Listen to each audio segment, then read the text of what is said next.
I am Thomas, and we're heading to Huntington, New York, Long Island, Suffolk Take the next County. left onto Oakwood And on the Road. way there, we're gonna share a tale with you. One of the oldest crimes that happened here in 1875 that shook the nation and shook this city to a core. There you see pictures of Old Town Huntington, New York, back in that time period of the 1870s. It was a prosperous, rich town. And one of the people that were succeeding, doing great for himself in Huntington, was a man by the name of Charles Kelsey. He was a wealthy farmer, schoolteacher, and poet. And Charles had fallen in love with the much younger Julia Smith. They were said to have a brief romance despite Julia's engagement to Royal Sammis. Now, Royal Sammis was a member of one of Huntington's most prominent families, and there is a picture of Charles Kelsey, who we just spoke of. Now, Julia's family, hearing of the romance, they greatly disapproved of Kelsey and told the girl to end the relationship immediately. A broken-hearted Kelsey continued to write letters to Julia that expressed his anger and his love. Now, Julia's grandmother intercepted many of the letters, so Kelsey went as far as to mail them by way of New York City. Now, this lasted only a short time. Miss Oakley began to tell her friends and neighbors, especially Dr. George Banks, about the letters, calling them obscene, and even accusing Kelsey of enclosing pornography. The grandma, she even insinuated that the letters had pornography in them. Jeez, why can't I say the word? This was never proven, though. Some of the letters were given to local reporters who called them crazy utterances of a love-lorn idiot. Try saying that 1,000 times backwards. One of Julia's aunts, Abby Smith, was so suspicious of the letters that she decided to switch beds with her niece to see if Kelsey would come calling. Several nights later, and this is a depiction of Mr. Kelsey and Julia Smith. Several nights later, while the aunt was sleeping, Kelsey is said to have entered the room through a window and attempted to make love to the aunt, who he believed was Julia. Oh boy. The aunt woke screaming and fled, locking the door behind her. Now, when the aunt and the grandmother went back to the room, it was empty, and they surmised that Kelsey had left via the window.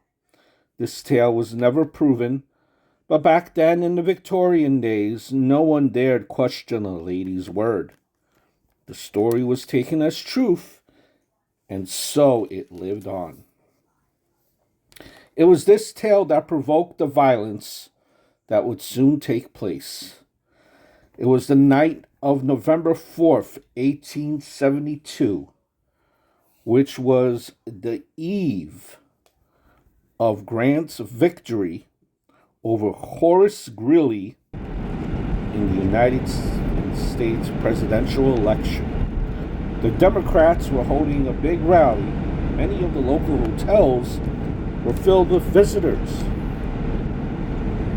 Now, Charles Kelsey attended the rally, and when it was over, it appeared that Kelsey was on his way to his sister Charlotte's home, half a mile up Spring Street, where Charles lived.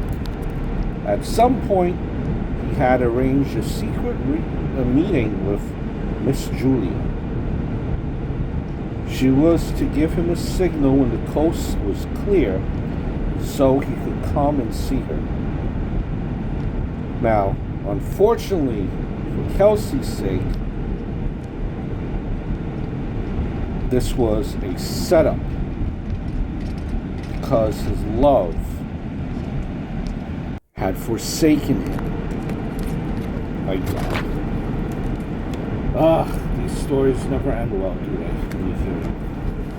Apparently, Julia deliberately, so goes the story, trapped Charles by waving the lantern in the cellar window, giving her former in a quarter mile, turn right boyfriend and her former love interest the signal to visit. By the way, later in her testimony in front of a jury, Julia admitted that she lured Charles with the lantern. Upon his arrival, Kelsey encountered a band of masked men who jumped out the backyard and stripped off his clothes. The men had been hiding beneath the branches of a willow tree, waiting for his arrival. Several of the men dragged out huge buckets of tar, while others brought large bags of feathers. We are approaching downtown Huntington from where all of this happened nearly 200 years ago. 200 years ago. Again, this is a story that made really much just national media attention. So, in the barn, they cut off Kelsey's beard and his hair, poured the buckets of hot tar over his nude body, and then covered him with feathers. This was as you're looking at here, this picture here, this was the committee of the people that decided that they were going to tar and feather him after, finding him in a rally. The men dragged him to the front porch of the Oakley house. This is where Julia and her grandmother were waiting with some friends. A lantern was shone on poor Kelsey to prove in the darkness that it was in fact him. Now, he was enraged and humiliated, and Kelsey lunged free, throwing his shoe at the lantern to extinguish it. However, one of the masked men grabbed the lantern and smashed Kelsey over the head. Finally, the men gave Kelsey his clothes back, and he ran off to his sister's house. Now, weird, because from this point on, exactly what happened remains a mystery. Here is a depiction of him being, his head being shaved, and eventually being tarred and feathered. Like I was saying, from this point on, exactly what happened remains a mystery. Charles Kelsey simply disappeared. According to his sister, she found a tar-covered watch without a chain in the kitchen, and there were signs of a struggle on the front lawn. The next day, Charlotte and two other brothers, Henry and William, began a search but found nothing. Later that afternoon, a fisherman discovered a blood-soaked shirt on the shore of Lloyd Neck, which overlooked Cold Spring Harbor here in New York, Suffolk County as well. The evidence was brought to the Kelsey brothers, who identified it as Charles's shirt.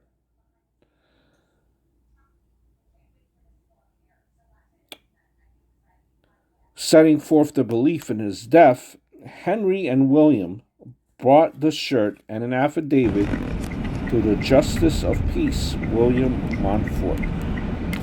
Now, they claimed that their brother was the victim of foul and unlawful treatment, and an inquiry was opened in the village as to what exactly happened. Justice Montfort, based on the Kelsey brothers' statement, charged Mr. Banks, Claudius E. Prime, and Royal Samus with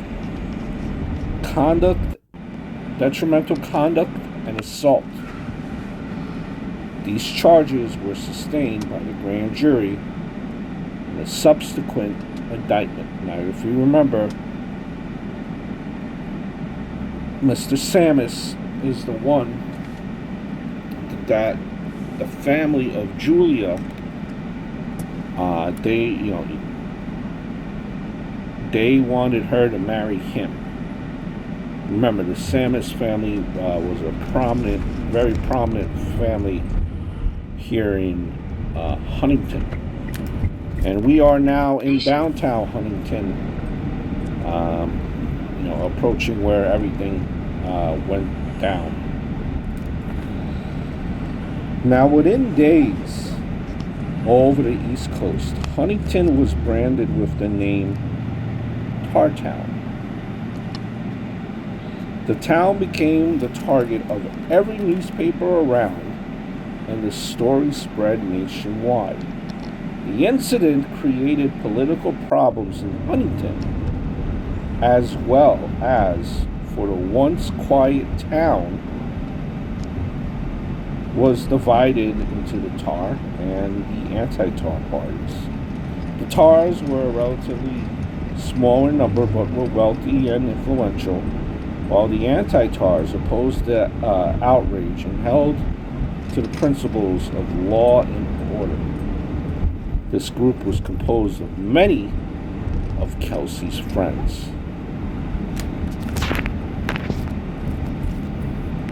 It was said that even in this horrible condition, You have arrived.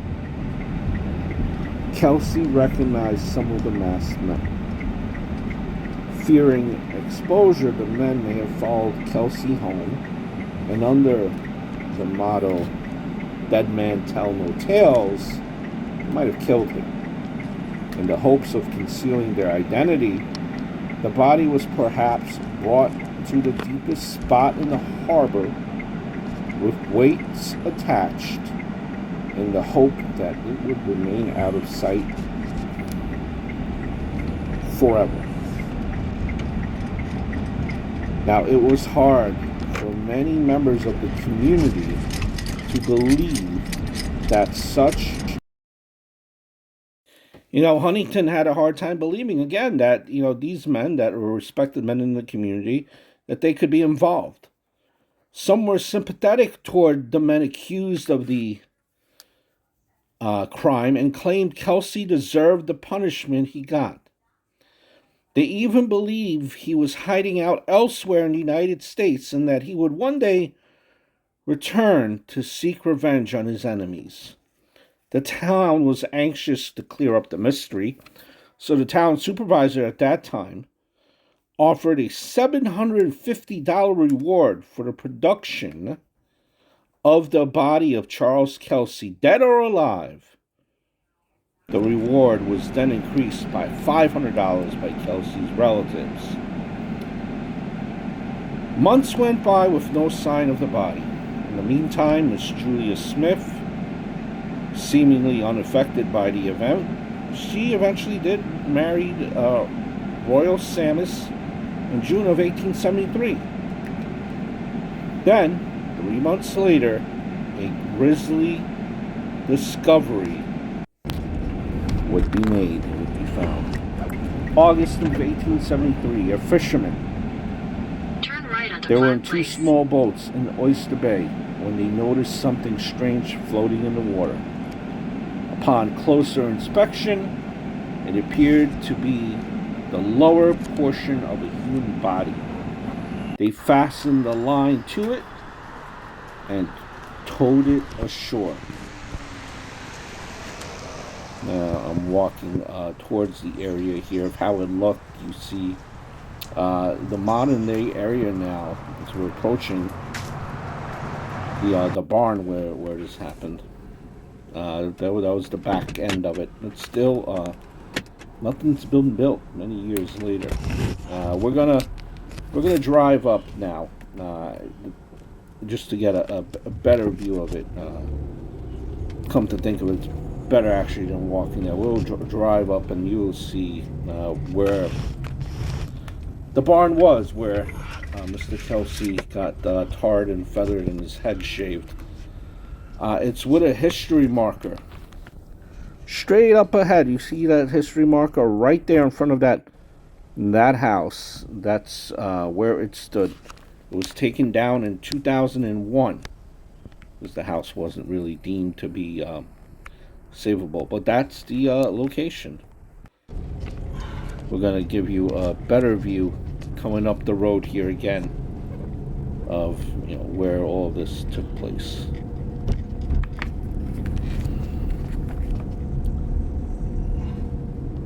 So they fastened the line and towed it ashore, at which point they notified the coroner. When the body was found,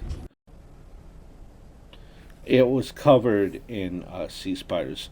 More testimonies were heard and other witnesses were called to the stand, some of whom included Charles's youngest brother and the medical examiner. William Kelsey's testimony was important to the identification of the legs. He recognizes the remains as being those of his brother. This was the house that stood at the location that we just passed. This is how it looked.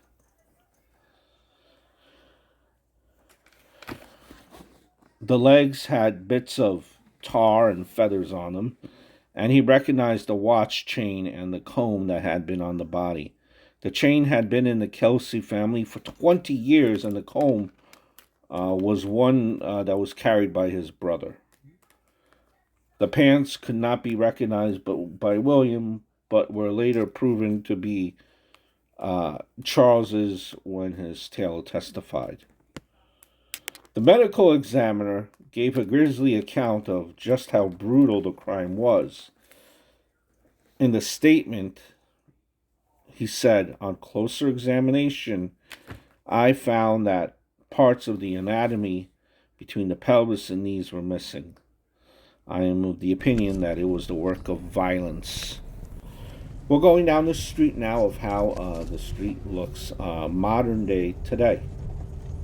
Another doctor also testified that the body was terribly mutilated and that it was a deed expected from savages, turn left onto Sabbath Day Path, then turn right not onto of Park peaceful Avenue. people of right sound and mind. He believed the body had been weighed down with ropes and that were tied around the waist, and the ropes were cut through. Were what cut through Take the the next torso. right onto Park Avenue.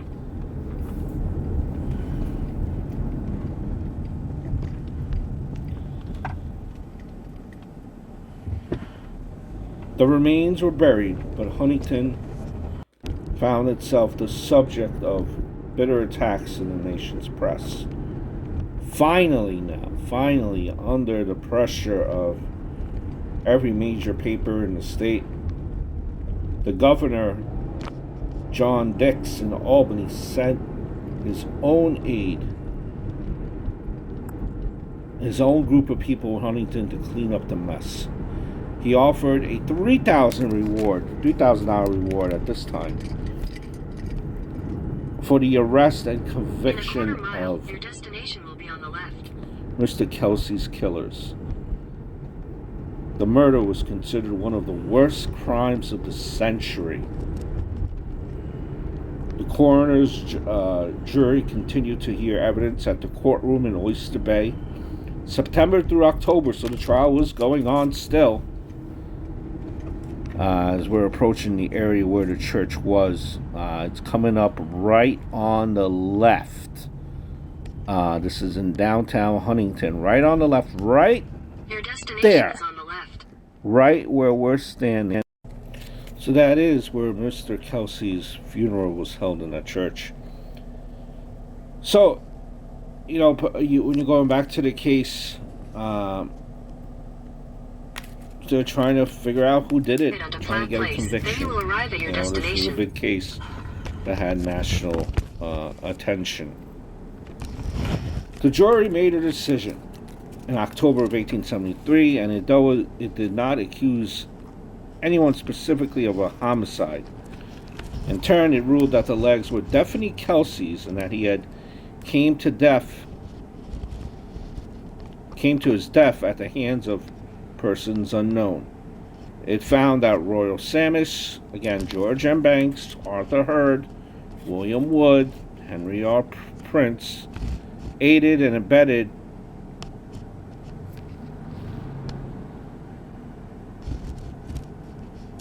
and they also ruled that Arthur Prime, Claudius Prime as well, Mr. Burgess, Mr. Samus were accessories before the fact. We're back now here at the street, modern, how it looks modern day now. The local newspaper, the Long Islander, argued from the beginning that the legs were not Kelsey's and that it was a conspiracy of local politicians and Kelsey's family to discredit some of the best families in town.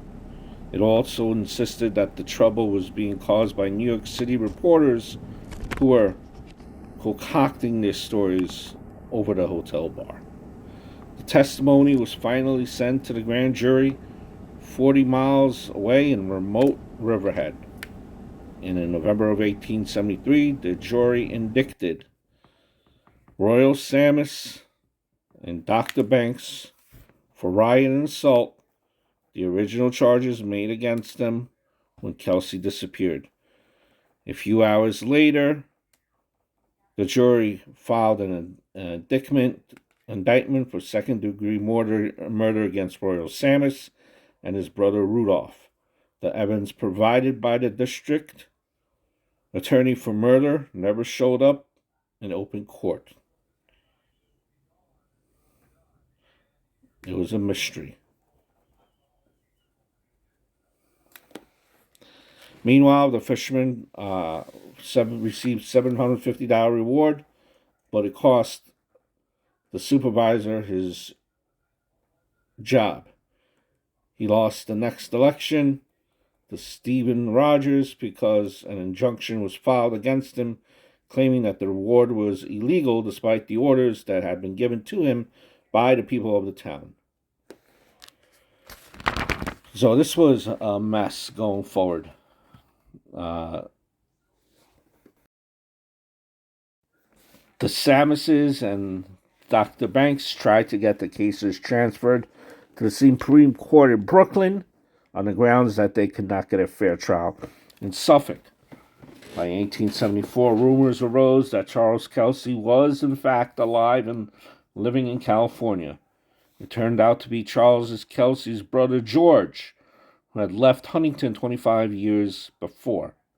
3 years later, again in Riverhead, a jury, hearing the evidence against Samus and Banks, returned a verdict of not guilty.